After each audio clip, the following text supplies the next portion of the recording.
Okay, on this video I'm going to cover the question, why does it cost? Why do you have to pay to become a distributor? In other words, why do you have to pay to sell someone else's products?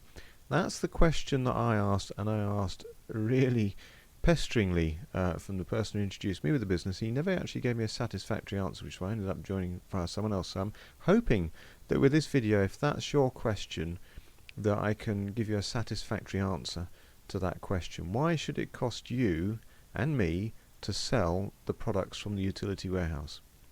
Well, essentially, you could argue the point, well, it shouldn't cost and therefore it should be free.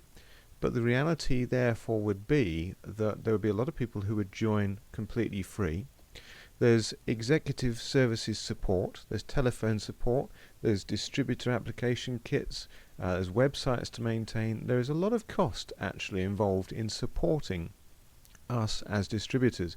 And so either you've got the two options. You can either say, well, it's all completely free, in which case there's only a certain amount of money in the pot, so you can either join for free and have a reduced commission, or we can say you cover £200, which will cover most of the costs of actually running the distributor services. We've got salaried people at head office, we've got the distributor application kit that goes out and everything like that.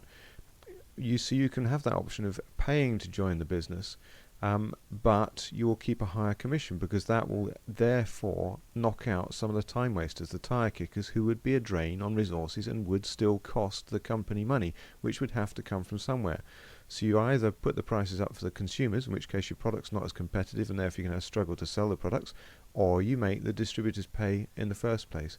So I'm actually quite happy. And when I looked at the businesses, when I started back in 2001, I put a lot of effort into looking into the business at that point. It was far more difficult to get information. There weren't videos online and things like that that you can do now.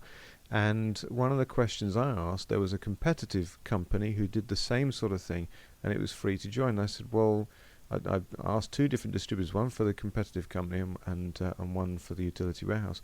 And the competitive company said, actually wish that we charged to join our business. And that surprised me. And I said, well, why is that?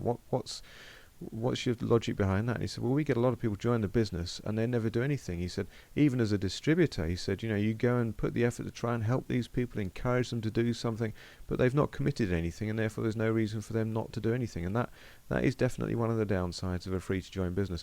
So if you're sat there wondering, why should I join a utility warehouse? It costs £200. Why should I pay to sell their products? If you look at it from a business angle, it actually makes a lot of business sense, both for you and for the company, and hopefully I've outlined those reasons there, and that will encourage you to realize you can go for that. Now, the other thing to bear in mind, and something which I didn't get from the person who introduced me for quite a little while, was the fact that there is a full money back guarantee. So you can actually apply to become a distributor. You'll get your distributor's kit, you'll see all the materials and information in there, you'll start to get a bit of a flavour for the support from the company, and so on, and you've got there a minimum of 14 days where you can return and get a full 100% refund. But you also get, at this stage anyway, whilst the video's recorded, and it has been there for years, so I don't think it'll be removed, but you get a 90-day trial period where you will get a 75% refund if you decide it's not for you. So that, in essence, as well, gives you 90 days. That's long enough to really have a crack at the business, to get the full training, to try and get a few customers, and so on. So your risk is absolutely minimal, even if you decide to go for the 90-day money back period as well. So I hope that gives you some confidence that you're really not risking anything at all, even though it's £200, but that will actually be to your benefit in the long term with this business.